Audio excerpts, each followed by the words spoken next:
Welcome to the Salmon Runs YouTube. Enjoy the video. In this video, I will explain how to erase your Apple Watch. First, make sure your Apple Watch has at least 50% battery life.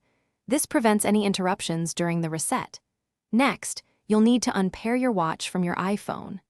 This crucial step automatically creates a backup of your watch's data on your iPhone, ensuring your settings and information are saved before the erase. To erase your Apple Watch using your iPhone, open the Watch app. From the My Watch tab, tap All Watches at the top left. Then, tap the small eye icon next to the watch you want to erase.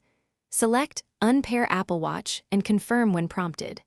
This action will remove all content and settings from your watch, preparing it for a new owner or a fresh start.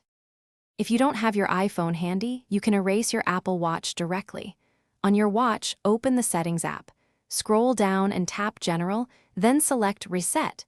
Choose Erase all content and settings. You might need to enter your passcode to confirm this action. This method completely wipes your watch, removing all personal data and returning it to its factory state. Once the erase process is complete, your Apple Watch will restart and display the Apple logo, indicating it's ready for setup. If you're selling or gifting your watch, remember to remove it from your Apple ID to ensure the next owner can activate it without issues. You can then set it up as a new device or restore from the backup created during the unpairing process. Thanks for watching. Consider subscribing if we helped you.